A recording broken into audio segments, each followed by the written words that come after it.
വടക്കേക്കര പഞ്ചായത്തിൽ അടച്ചിട്ട വീട്ടിൽ കഴിഞ്ഞിരുന്ന അമ്മയ്ക്കും മക്കൾക്കും തണലായി വെളിച്ചവും പീസ് വാലിയും. ലീഗൽ വോളണ്ടിയറിന്റെ റിപ്പോർട്ടിനെ തുടർന്ന് വാർഡ് മെമ്പർ മുൻകൈയെടുത്താണ് മാനസിക അസ്വസ്ഥതയുള്ള 2 മക്കളെയും അമ്മയെയും ലീഗൽ സർവീസ് വഴി കൈമാറിയത്. വടക്കേക്കര പഞ്ചായത്ത് 13-ാം വാർഡിലാണ് വീട്ടിൽ അടച്ച നിലയിൽ 76 വയസ്സുള്ള ഒരു അമ്മയും മാനസിക അസ്വസ്ഥതകളുള്ള 2 മക്കളും ഉണ്ടെന്ന് ward member Mini Udayan legal വോളണ്ടിയേഴ്സിനെ അറിയിക്കുന്നത്.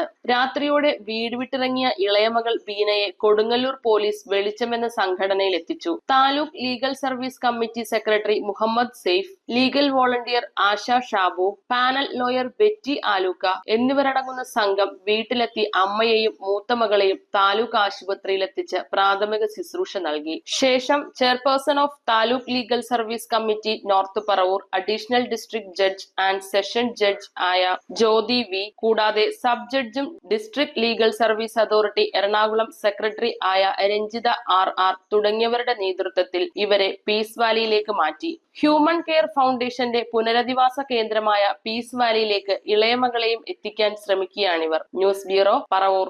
2 ഗ്രാം മുതൽ പാദസരങ്ങൾ, വളകൾ, 1/2 ഗ്രാം മുതൽ സ്റ്റഡുകൾ, 2000 രൂപ മുതൽ റിങ്ങുകൾ, 1 ഗ്രാമിൽ തുടങ്ങുന്ന മാലകൾ, നെക്ലസുകൾ, 9000 രൂപ മുതൽ ഡയമണ്ട് നെക്ലസുകൾ, 1 ലക്ഷം മുതൽ ആരംഭിക്കുന്ന വെഡിംഗ് സെറ്റുകൾ.